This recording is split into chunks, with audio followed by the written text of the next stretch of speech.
Et la troisième chose, c'est des aides de destinée. Donc pour les relations amicales et amoureuses, tu as un choix à faire. Mais pour des aides de destinée, ce n'est pas toi qui choisis, c'est Dieu qui les envoie. C'est impossible pour un homme d'accomplir le plan de Dieu pour sa vie ici sur terre sans les aides de destinée. Même Jésus-Christ qui est Dieu n'a pas pu accomplir sa destinée sans les aides de destinée. La Bible dit lorsqu'il portait la croix, il était fatigué. Mais tu sais que si Jésus-Christ n'était pas crucifié sur la croix, s'il mourait ailleurs, il n'était pas sacrifié pour l'humanité. Il est mort comme toute autre personne. Il fallait qu'il meure sur la croix, c'était ça la prophétie. Et la Bible parle d'un homme qui a aidé Jésus-Christ à porter sa croix. Si Jésus-Christ continuait avec ses croix, il allait mourir avant d'arriver où il devait être crucifié et pour ça, il n'allait pas nous sauver. Donc il fallait un homme naturel pour porter cette croix et amener ça où Jésus-Christ devait être crucifié pour nos péchés. Donc si Jésus-Christ avait besoin d'un homme, il n'y a personne qui n'a besoin de personne. Tout le monde a besoin de quelqu'un pour accomplir sa destinée. Et pour ça, ce n'est pas une chose que toi-même tu choisis. Voilà pourquoi c'est très important de faire des prières. Seigneur, qui est-ce qu'il me faut pour que j'accomplisse ma destinée? Envoie-moi les aides de destinée. Ces personnes ne les choisissent pas. On prie, on réclame. Seigneur, envoie-moi les personnes qu'il faut pour que j'accomplisse ma destinée. Certaines personnes, ce ne sera peut-être pas des finances qu'elles vont te donner, mais des conseils. À chaque fois qu'elles te parlent, tes idées commencent à briller. À chaque fois qu'elles ouvrent la bouche, les idées deviennent claires dans ta tête. Pour d'autres personnes, c'est dans les moments de trouble. Chaque mot de leur bouche apporte la paix. Il faut savoir discerner ces personnes-là. Pour d'autres personnes, c'est la loyauté. Dieu va peut-être te confier des finances, mais si tout le monde autour de toi vole, qui va t'aider? Il peut te confier des finances, mais tu es entouré des braqueurs. Tu ne peux pas réussir avec eux. Mais il y a des personnes, tu sais que s'ils les donnent 100, je reviens, je trouve 100.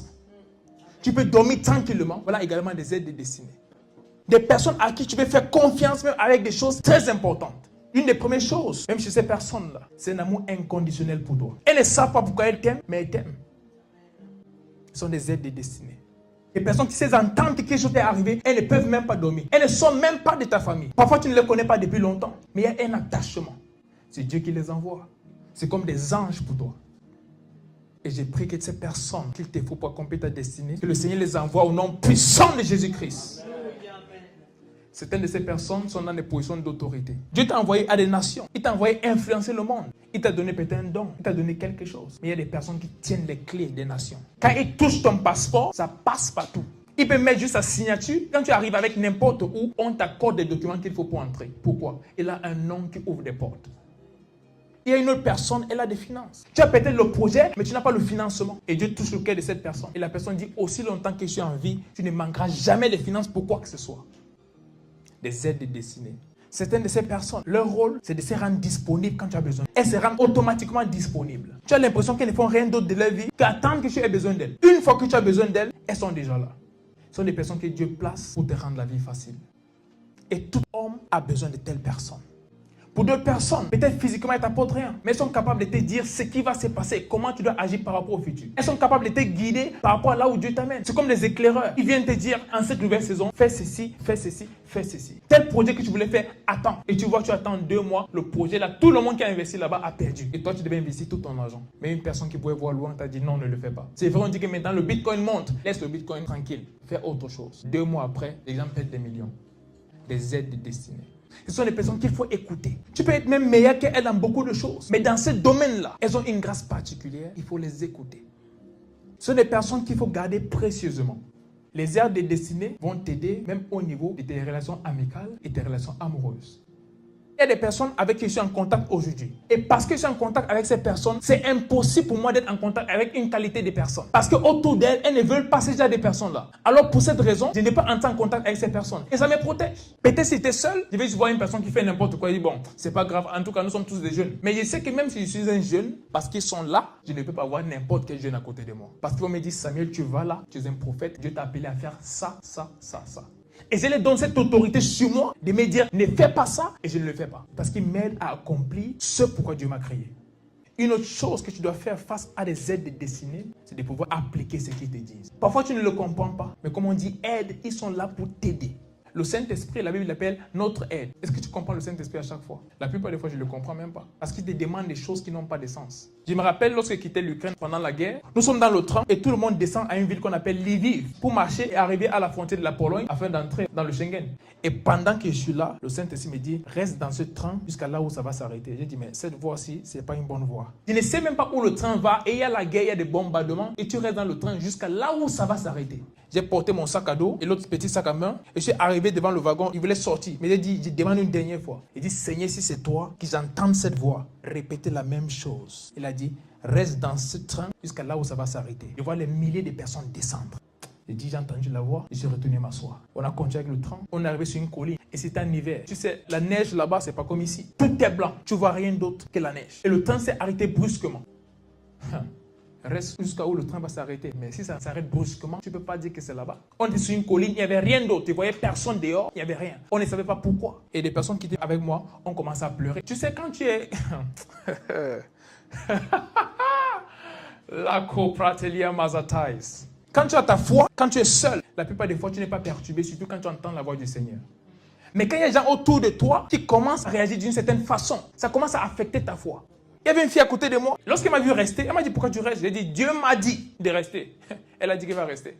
Non, Dieu ne lui a pas dit, Dieu m'a dit à moi, mais elle a décidé de rester. Et quand nous sommes restés dans le train, qu'est-ce qui se passe? Quand on s'arrête sur ce collier, elle me demande, nous sommes où? Je ne sais pas où nous sommes. J'ai souvent entendu une voix qu'il faut que je reste, pas on, que je reste dans le train.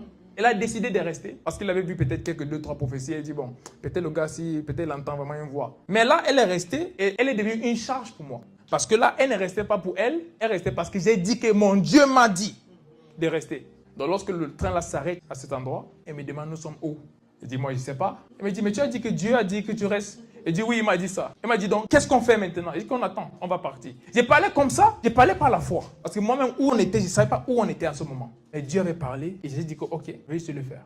Quelques temps après, ce train décolle, on arrive à une ville appelée Ouzgorod, un village même. Il y avait un bus qui va aller à la frontière, il manquait juste 2 places. 2 places. Lorsque je suis descendu, cette fille et moi, nous avons pris le bus. Nous sommes allés pour couper l'histoire courte. On a passé presque 10 heures de temps debout. Mais le lendemain, nous étions en Slovaquie. Ceux qui sont allés à la frontière de la Pologne, descendant dans la ville qu'on appelle Lviv, ils ont été bloqués à la frontière pendant 3 jours dans le froid. Et certaines personnes sont même mortes à la frontière. Mais si ce n'était pas la voix de Dieu, ils seraient allés là-bas parce que tout le monde allait là-bas.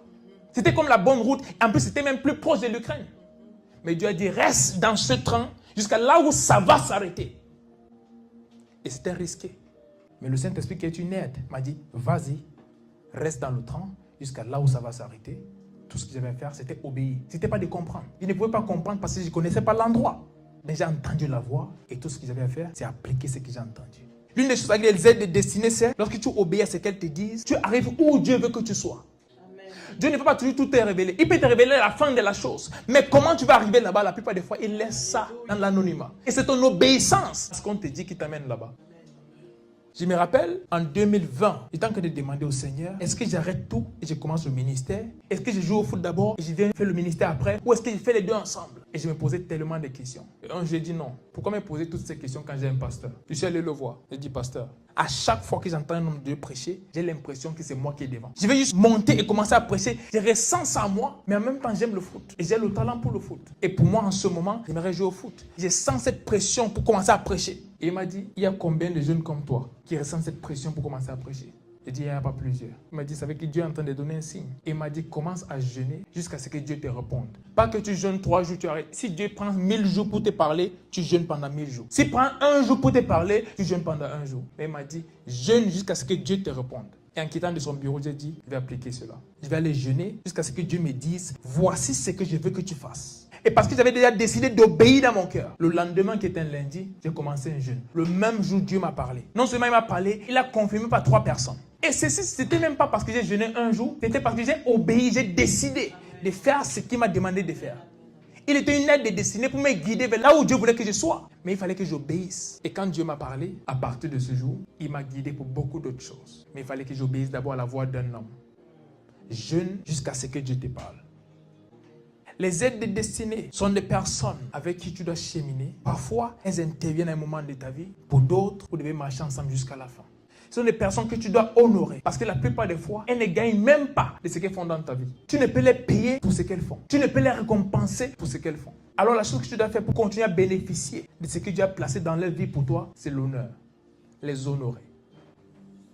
Vous savez, la Bible dit, celui qui est fidèle avec peu, plus lui sera confié. Et la plupart des fois, nous pensons qu'il s'agit juste du matériel. Si tu as peu d'argent, tu es fidèle avec, Dieu va te donner plus d'argent. Si tu as peu de maisons, et tu fais ce qu'il faut avec, Dieu va te donner plus de maisons. Mais même des personnes des aides de destinée que tu as maintenant, quelle est ta réaction face à ces personnes? Quel est ton niveau d'honneur face à ces personnes? C'est ça qui détermine si Dieu va t'envoyer d'autres aides de destinée.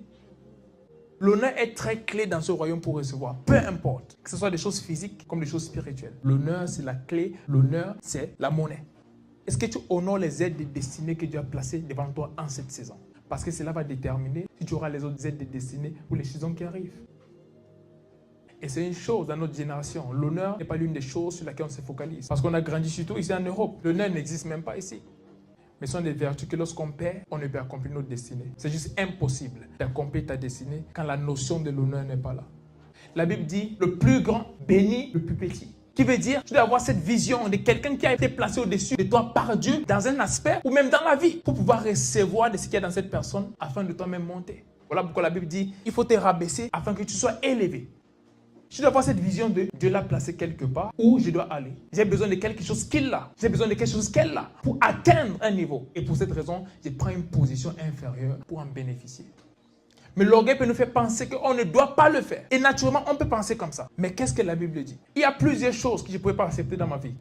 Mais à un moment, je me suis dit, c'est Dieu qui m'a créé. Dieu a un plan pour moi. C'est vrai, j'ai ma façon de faire. Mais c'est son plan. Donc si c'est son plan ne va pas marcher à ma façon. Son plan va marcher à sa façon. Donc, qu'est-ce que la Bible dit?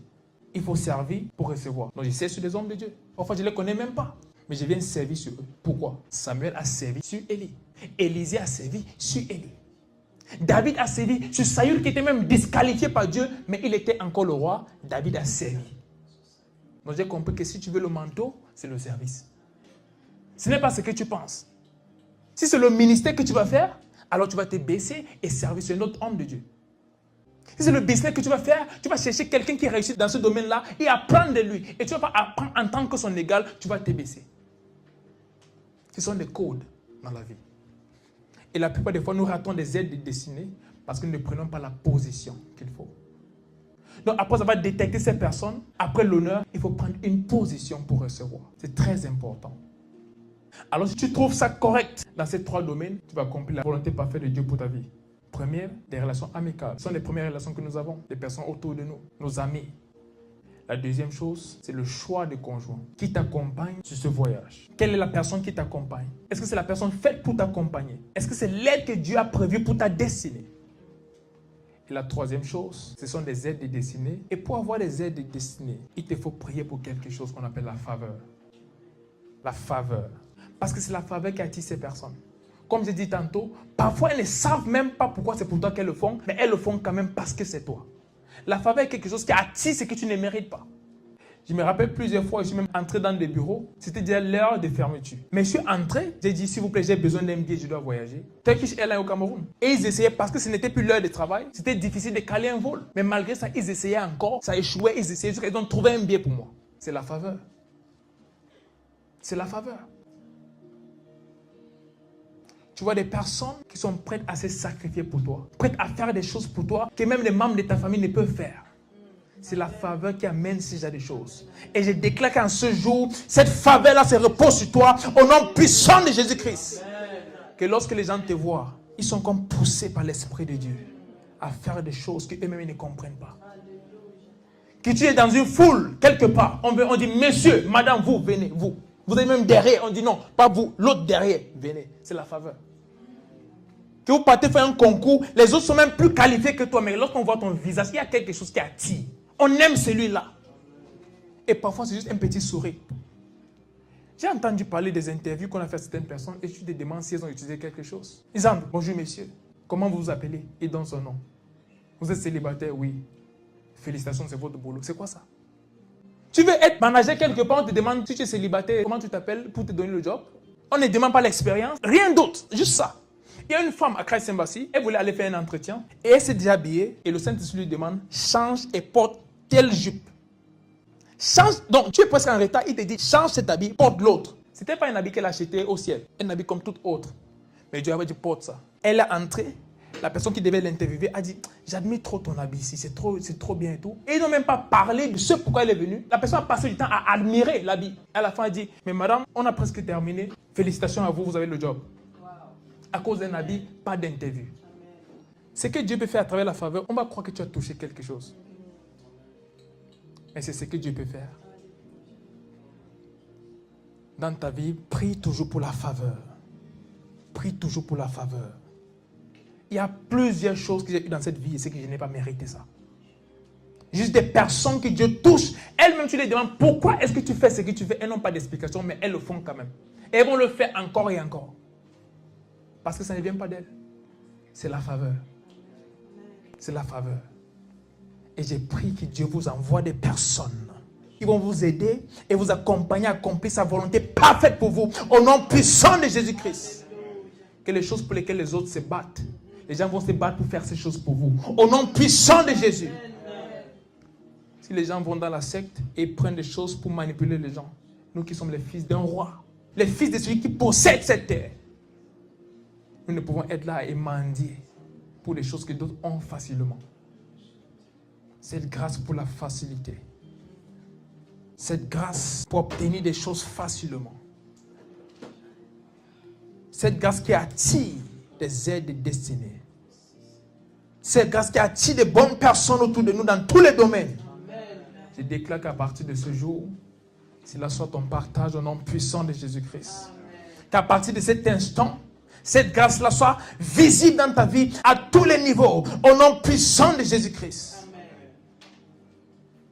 Et que par le passé, tout ce qui était comme un voile, qu'à chaque fois que tu arrives au bon endroit, où il y a des bonnes personnes, il y a comme quelque chose qui les empêche de te voir, il y a comme quelque chose qui les empêche de t'aider. Je déclare que ce voile soit déchiré au nom puissant de Jésus-Christ.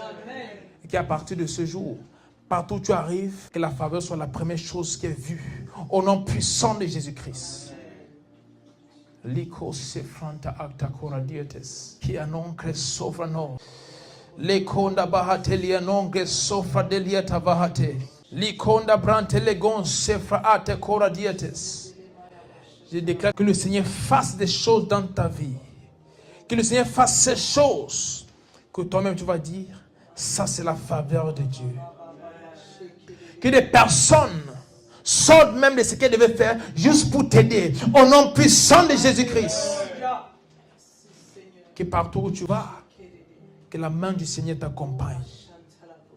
Que cela soit visible.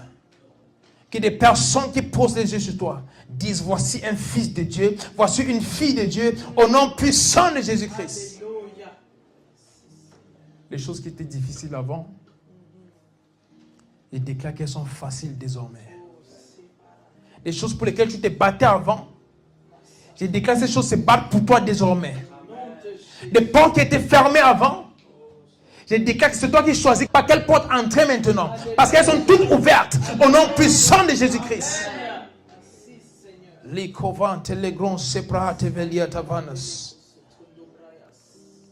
Que là où tu as toqué, tu as toqué. Ce sont eux maintenant qui t'appellent pour venir.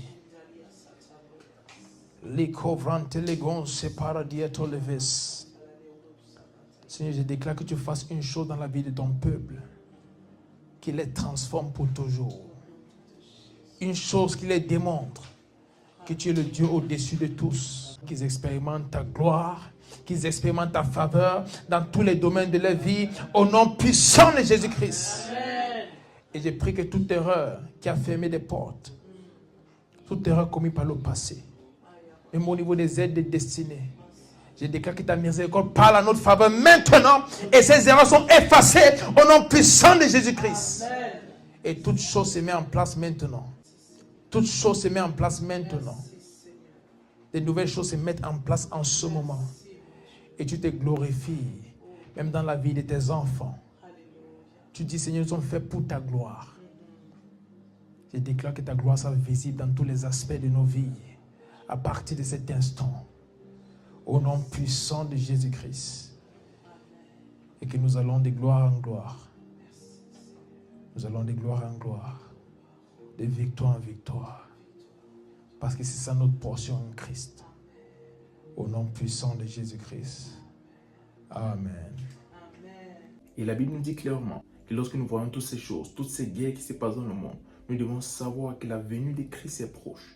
Donc en même temps, je vais appeler à tous les enfants de Dieu, à ceux qui ne connaissent même pas encore Dieu, que c'est très important de donner vos vies à Dieu pour ceux qui ne l'ont pas encore reçu et pour ceux qui le connaissent, de marcher avec lui de façon intime. Parce que tous ces signes prouvent que notre Seigneur revient bientôt. Et lorsqu'il revient, il faut qu'il nous trouve prêts à l'accueillir. Parce que ceux qui ne seront pas prêts ne seront pas enlevés. La Bible nous parle de 10 vierges. Toutes les 10 étaient vierges, mais il n'y avait que 5 qui étaient prêtes pour recevoir le maître. Il y avait 5 autres qui n'étaient pas prêtes. Et au moment où il est venu, les 5 qui n'étaient pas prêtes étaient allés acheter de l'huile pour les lampes. Et lorsqu'ils sont revenus, il était déjà rentré et la porte était fermée. C'est très important de s'apprêter pour recevoir notre Seigneur qui revient bientôt.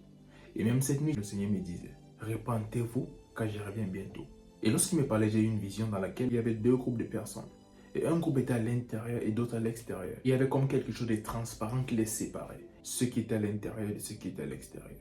Et j'ai vu ces personnes qui étaient laissées à l'extérieur, en train de demander au Seigneur si elles pouvaient entrer. Et il les a répondu que c'était trop tard, ils ne pouvaient pas entrer. Et c'est là que le Seigneur Jésus m'a parlé et m'a dit, demande à mon peuple de se repentir et de se préparer, car j'arrive bientôt. Ça fait un moment que le Seigneur me répète ce message, à travers des visions, même lorsque je médite, il me dit, dis à mon peuple que je reviens. Et si le Seigneur parle de ça constamment, c'est parce qu'il revient vraiment bientôt. Et l'église n'est pas prête, je peux vous assurer. Parce que ça fait déjà plusieurs fois que j'ai reçu ce message de la part du Seigneur. Et à chaque fois que je le vois parler de cette façon, je vois comme de la douleur parce qu'il sent que son peuple n'est pas prêt. On est peut-être plusieurs à l'église, mais ce n'est pas tous qui sont prêts pour aller au ciel. Et s'il revient maintenant, il y a plusieurs personnes qui sont même à l'église qui n'iront pas au ciel. N'en parlons pas de ceux qui sont encore dans le monde. Eux tous, ils seront perdus. Mais la Bible a dit avant qu'ils ne rentrent, la connaissance de sa gloire va envahir le monde. Mais ce n'est pas encore le cas de nos jours. Et en plus de ça, même à l'église, la connaissance de sa gloire n'est pas connue par tous. Cela est une preuve que nous ne sommes pas encore prêts. Il est très important qu'on s'apprête parce que notre Seigneur Jésus-Christ revient bientôt. Préparez-vous parce que nous sommes dans le temps de la fin. Il y aura des persécutions contre les enfants de Dieu. Il y aura des guerres et il y aura beaucoup d'autres choses qui vont essayer de déstabiliser notre foi. Mais c'est à nous d'être focus sur Christ et de ne pas se laisser être distrait par tout ce qui se passe. Parce que la distraction peut aussi nous amener à perdre de vue notre but. Et si cela se fait, tout ce chemin que nous aurons parcouru jusqu'ici sera en vain. Mais j'ai prié pour toi en ce jour que le chemin que tu as parcouru jusqu'ici ne soit pas en vain. Que tu puisses tenir ferme et que tu restes fidèle à Dieu jusqu'à la fin. Que rien ne puisse ébranler ta foi. Fais confiance à Dieu parce que le même Dieu qui t'a sauvé est capable de te guider jusqu'à la fin. Donne-toi plus que jamais à son service en ces jours parce que ce sont les temps de la fin. Et pour ceux qui ne sont pas encore enfants de Dieu, donnez vos vies à Dieu maintenant. Il n'y a plus le temps. Il dit dans le livre de Romains chapitre 10 verset 9 que celui qui croit qu'il a ressuscité d'entre les morts et qui le confesse comme Seigneur sera sauvé. Et en ce moment, si tu n'as pas encore donné ta vie à Christ, je t'invite à prendre cette décision dès cette seconde afin de devenir enfant de Dieu et de vivre pour lui tous les jours de ta vie. Si tu prends cette décision, alors tu seras sûr que lorsqu'il revient à n'importe quel moment, tu iras au ciel avec lui. Si tu prends cette décision, répète juste après moi. Et pendant que tu répètes cela, crois-le vraiment dans ton cœur et tu seras sauvé à partir de ce jour. Dis Seigneur Jésus, merci pour ma vie. Merci pour tes projets pour moi. Je reconnais que je suis pécheur. Mais par le prix que tu as payé sur la croix, avec ton sang, tu m'as racheté. Je crois dans mon cœur que tu es ressuscité. Et en ce jour, je te confesse, Seigneur et Sauveur de ma vie. Et par la foi, je reçois le don de la vie éternelle. Merci Seigneur, car je suis né de nouveau. Je suis ton enfant. Les choses anciennes sont passées. Et voici toutes choses sont devenues nouvelles. Par ta grâce, je vivrai pour toi tous les jours de ma vie. Au nom puissant de Jésus. Amen. Félicitations. Si tu as fait cette prière, dès cet instant, tu es un enfant de Dieu. Cherche une bonne église dans ta ville et va y persévérer afin qu'il t'apprenne les voies de Dieu et la parole de Dieu. Marche intimement avec Dieu. À partir de ce jour, prends du temps quotidiennement pour lire ta Bible et pour prier. Et je prie que le Seigneur te fortifie, même dans ta marche avec lui, et que son Saint-Esprit t'habite et qu'il te guide, qu'il te remplisse et qu'il t'aide à accomplir la volonté de Dieu pour ta vie. Et surtout qu'il t'aide à demeurer ferme jusqu'au dernier jour, lorsque le Seigneur Jésus-Christ va revenir pour prendre les siens. Au nom puissant de Jésus-Christ. Amen. Que Dieu vous bénisse. C'était le prophète Samuel Famba. Shalom.